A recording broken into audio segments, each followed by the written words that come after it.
we're here. Geeking out. For episode 20 for Rule of Two Lineage.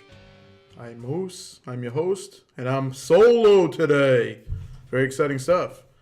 As usual, please follow us on all our social media. We're on Google Play, we're on Apple, iTunes, YouTube. Obviously, if you're watching this video, that's probably where you're watching us. Go to Facebook. We have a Facebook page looking for Geeking Out Network. We're right up there. Twitter, Geeking Out Network, no K, not enough letters for whatever reason. Instagram, same thing. We just added ourselves to Stitcher, so if you have that on your phone or tablet or whatever, we're up there now. Also, we're actually hosted on Podbean, so just go to podbean.com, look up Geeking Out Network, we're there. And our website, as you can see at the top here, it's geekingoutpodcast.com. Go there for our latest cast or any news or anything. Or if you want to email us any show suggestions, or if you want to be on the show or anything like that, contact us there. Or obviously you can direct message us on any of our social media platforms. But now to the episode. Again, this is episode 20, Rule of Two Lineage. And if you checked out our past episodes 16, 17, and 18, they're about the Darth Bane trilogy, the 3 books that came out. That officially isn't canon as far as the Disney, goes, but the books are awesome. When we all covered them, we all loved them. Me, Uncle Tony, and the Sleaze. So go look back there at those episodes for at least the basis of, what this episode's going to be about. If you don't feel like going there, you haven't seen them, or you just want to look at this, listen to this cast, I'll explain the Rule 2 a little bit. In the background here, if you're watching the video. If not, in the background, there's Darth Bane and Darth Zana. Darth Bane basically started the Rule of Two once he realized that sort of the way the Sith were doing things wasn't working out. And back in the day, before, way before, like 1,000 years before the movies, episode 1 and everything like that, Darth Bane and the Sith, there was tons of Sith, basically as many as there were Jedis, and they were constantly trying to fight each other for, rule of the galaxy, and the Sith kept on failing. So after Darth Bane, went to the Sith, or became a Sith, and, learned everything that he could possibly, lightsaber combat, just knowledge, he decided to kill all the Sith, aside from himself, and create the Rule of Two, which basically is one master, one apprentice. The master shows the apprentice everything that he or she knows, and then eventually the apprentice gets stronger than the master. The apprentice kills the master, takes its own apprentice, and so on and so forth.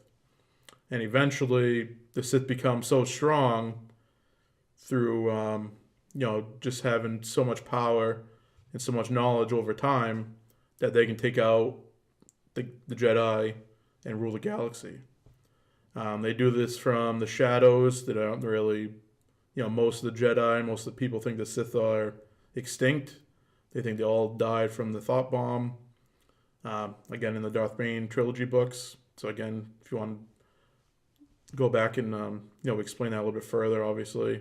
We touch base on all, sort of Darth Bane's journey and even Darth Xana's journey. So I'm not going to go over too much about them in this cast because we've done it in the past. So basically at the end of the Darth Bane trilogy, Darth Bane and Darth Xana have that fight that I was just talking about through Master and Apprentice, and Darth Xana ends up winning. And then she takes on another apprentice, or her first apprentice, I should say, Darth Cognis, which I'll show you a picture of her now, if you're lucky enough to watch me on video. So that's Darth Cognis. She was also in the Darth Bane trilogy books. She was known as the Huntress. She was a Itachi assassin who basically operated through the dark side. And she could find pretty much anyone she was looking for just by her premonitions and, things like that. Her main power, at least in the book, was when she went around other people that had the Force, she sort of blocked or somewhat blocked their ability to use the Force, so they became almost useless and couldn't really call on the Force that well. So she ends up actually fighting Darth Bane in the Darth Bane trilogy books with all this other help and all these soldiers and all that stuff, and ends up actually capturing him. So that's how powerful she was without any, training or anything. And again, that whole fight, if you want to check back at the other episodes of the Darth Bane trilogy, we explain all that and all that stuff if you're interested in that. So she, basically the only information about her is that she, is a apprentice of Darth Xana, and her story as far as how she meets them and everything is in the trilogy, the Darth Bane trilogy.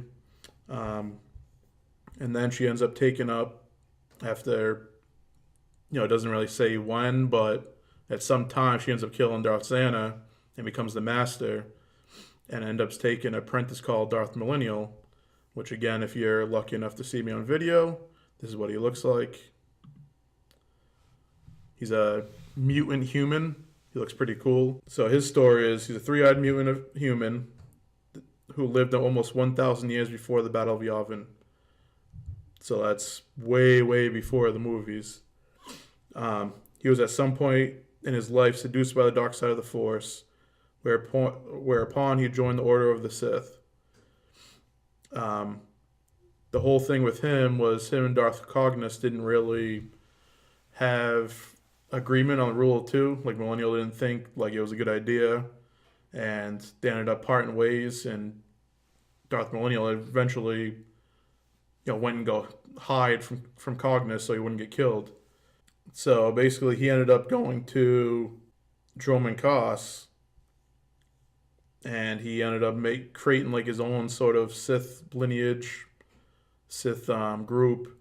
So he ended up settling on the swamp world and spent much time contemplating and focusing on Kane's ideas, which, again, back in the trilogy, was, he called himself Sith Lord. He was like the leader of the Brotherhood of Darkness in the trilogy, that he believed anyone and everyone could be, as long as they had dark side, they could be part of the Sith and they could rule it that way. So he sort of went back before Darth Bane's ideas and started going through those teachings and stuff like that. So he proclaimed himself a prophet chosen by the will of the Force and invited Force users from across the galaxy to join him on Dromund Kaas and initiate themselves into the Dark Force. Many Force sensitives from all sorts of backgrounds, as well as hordes of naive Sith cultists, joined him. Though they attempted to keep their religion secret, anyone who did not believe in the Dark Force was slandered and labeled as a heretic. And Millennial and his religion encouraged the killing of such non-believers. Millennial became the supreme prophet of the dark side, and his organization made multitudes of prophecies during his lifetime. Eventually, Millennial passed away, but his religion lived on. Practitioners of the Dark Force came to be known as prophets of the dark side, and the order survived on Dromund Kaas in seclusion for centuries, away from the prying eyes of the Jedi Order and the Galactic Republic. Eventually, the prophets came to the attention of the Sith Lord named Darth Sidious, which we all know Darth Sidious, the Emperor, who recruited them as advisors in his capacity as Supreme Chancellor and Galactic Emperor. After the prophets were attacked by Sidious's inquisitors, they fled to Bosthurda, which I'm probably butchering that. Millennial's order was eventually wiped out by a trio of Darksiders. Ashrakal, a former student of the prophets, Lumia, the Dark Lady of the Sith, and her apprentice Karnar Jax. By the end of the Yusong Vong War, they had yet to be reformed, at least not openly. A false group of prophets sprung up after the Battle of Endor, using the ancient prophecy that another three-eyed mutant would rise among the prophets to promote a slave lord named Tricolius as the new emperor. These false prophets were themselves killed off, however. So obviously, if Cognis and Millennial decided to part ways, Cognis had to get another apprentice to get the Rule of Two lineage to continue. There's no clear answer as far as who that was. but there is some information or some theories that it's another human, without a name, of course, to make it difficult. Um, and she ended up teaching them or him, and he ended up killing her eventually. And then he took a Devurian apprentice, which again, this is just a theory. It's not really you know, fleshed out or anything like that. And then that apprentice ended up killing Cognus's apprentice, which I know is a lot of apprentice, so it's getting ridiculous. And then Darth Vectivus came along, which again, if you're looking to see me, this is a picture of Vectivus. So let's get to Darth Vectivus. And in the life he enjoyed prior to becoming a Sith was a male human who served as the director of the Jonix Mine 811B asteroid mining colony. In the MZX32905 star system near the planet Bimiel, a shrewd and principled businessman, he shut down the operation when the reservoir of dark side, which the colony was situated, began to negatively influence his employees. So basically, he was a dark sider, and he was running shit on like a mine on a place that was really strong in the dark side already. So he already had a place to sort of take his power from, and learn stuff just from being so strong on the dark side. Because of his own force sensitivity, he began to study and experiment with the mysterious anomaly himself, where he developed a force technique which involved the creation of dark side empowered phantoms. He eventually did away with the entire mining operation and left the habitat for a time in search of the Sith. His quest was ultimately fruitful, and upon completion of his apprenticeship, he ascended to mastery as Darth Vectivus, Dark Lord of the Sith. He participated in the Baneth Sith Thunder, the Rule of Two, a master and an apprentice. Though a proponent of the dark side, Darth Vectivus' self-discipline and pre-existing code of ethics allowed him to remain fair and balanced without succumbing to the lure of power which plagued many of the Sith Lords who preceded him. He eventually returned to the mine and maintained a plentiful existence in the company of friends and loved ones alike. Vectivus passed into physical death centuries prior to the 40 ABY, but his spirit retained its power and lingered in Jonix's labyrinth mines underneath the home, where in life he had once resided. It was also there where his ghost met then Dark Lady of the Sith, Luminia, who had since taken up residence in his home. She later raised a phantom of Lord Vectivus that encountered a young female Jedi Knight named Nilana Din in the Ashtar Mines. Vectivus had a conversation with Din, during which he attempted to convince her to slay him in order to save the lives of countless others. Din declined the offer, which prompted the Dark Lord to transfer him to the likeness of former Galactic Emperor Palpatine, and entice Din to strike down the visage of a known villain. Vectivus rebuked her when she again refused him and declared that she lacked the ability to sacrifice a life other than her own for the sake of many. He then illuminated the exit, mocked Din's perpetrated weakness, and allowed her to escape while he disappeared into the Force. So, basically, Vectivus was unlike most Sith. He went through the whole Sith training and all that stuff, ended up becoming a master. But he didn't really try to push his agenda or get more powerful. So he went back to his roots on the mining colony and ended up dying there. And sounds like he lived a long time, and especially afterwards in his own spirit realm or whatever you want to call it. And then right after Vectivus, there's a big gap in the timeline, and it fast forwards all the way 500 years before the Battle of Yavin. So we started with 1,000 years, and we've only gone through a few Sith here, and we're already at 500. So there's a huge gap that, for whatever reason wasn't fleshed out. And most of this, again, is legends. So, who knows if it ever will be as far as through Disney or whatever. But it's still, cool stories and something cool to go over. So again, 500 years before the Battle of Yavin, there was a Darth Gravid. So I'm just going to turn this guy off. Sadly, I don't have a picture of him. but he was a human male, ruled as the Dark Lord of the Sith around 552 BBY. Gravid was a Sith Lord in the Order of the Sith Lords, obviously, which, again, Darth Bane initiated, 1,000 years ago, 1,000 years before the Battle of Yavin.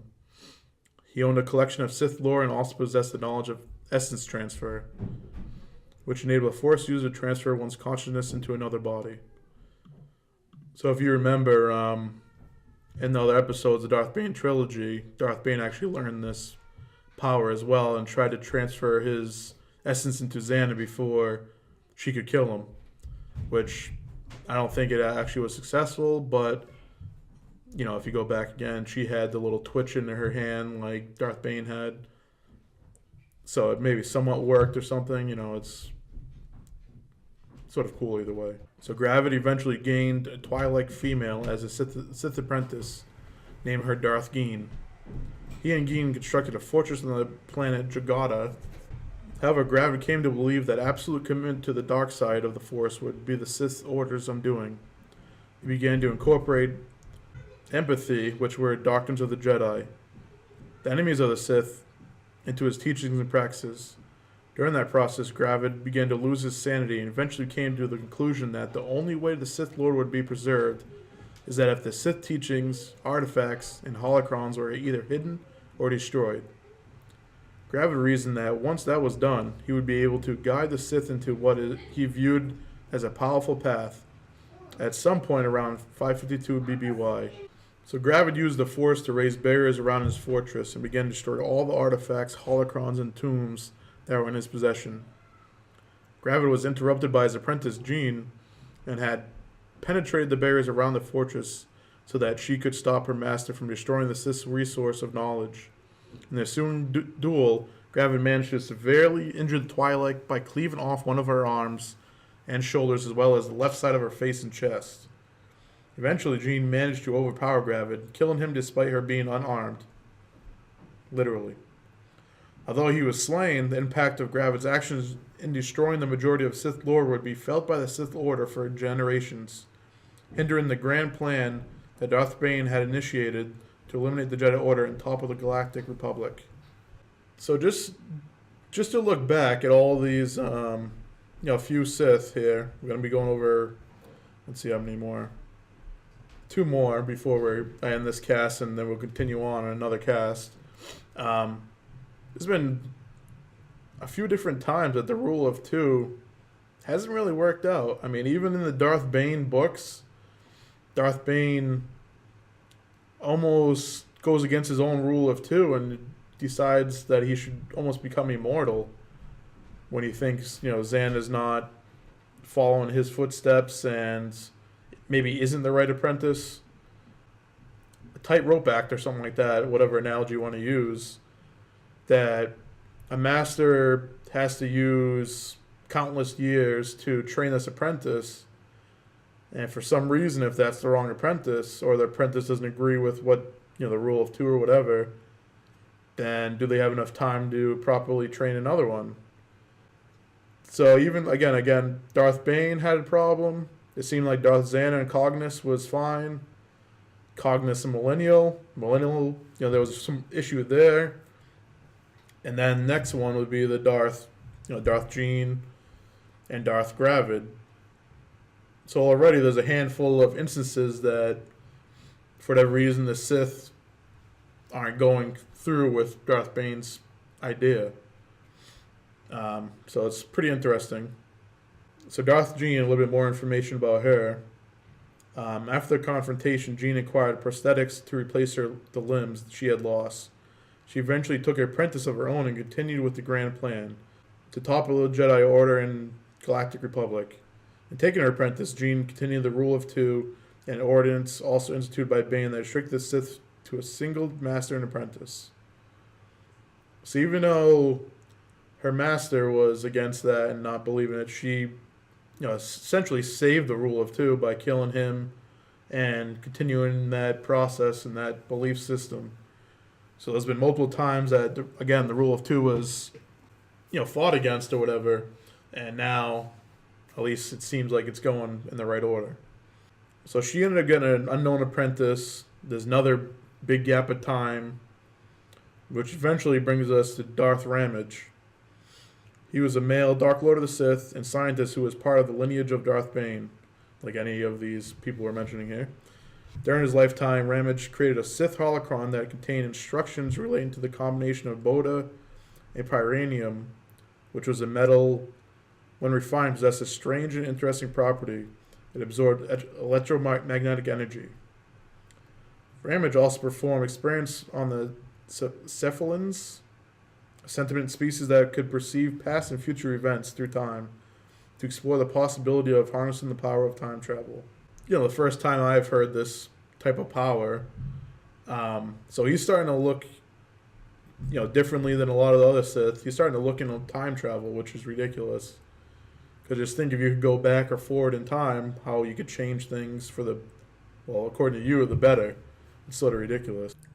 So another time that he's mentioned, in 18 BBY, Darth Vader attempted to track down the holocron after it was stolen from him, since he believed that Ramage's instructions would aid his efforts to use Boda and Pyranium to augment his connection to the Force. While Ramage's instructions would have been helpful to Lord Vader's quest, they were not vital, and Vader was unconcerned when he was unable to recover the holocron. So this is part 1 of the lineage. The next part will be, we'll start with Darth Tenebrous, which is a Darth Plagueis book, which was Tenebrous's apprentice. So me and probably Uncle Tony, maybe the Sleaze if he wants to get on it, we'll talk more about that. But I wanted to stop there because there's a whole book, again, on Plagueis, which also has Tenebrous in it. So I felt like it was going to be too long of an episode or too much focus on Plagueis, which the next one will be. And then after Plagueis, it comes Sidious, and then so on and so forth. So hopefully you like this episode. Again, follow us on all the social media. If you have any show suggestions, want us to do a top 9, top 5 of some topic, feel free to let us know. Our next episode, again, will be the continuation of the Rule of Two lineage. We're also going to be doing an episode on probably top 5 vampire movies with myself, Dutch, and then a special guest that's been on a prior episode, but hasn't been here that often. So make sure you tune in for that. So again, thanks for watching. Thanks for listening. Geeking out!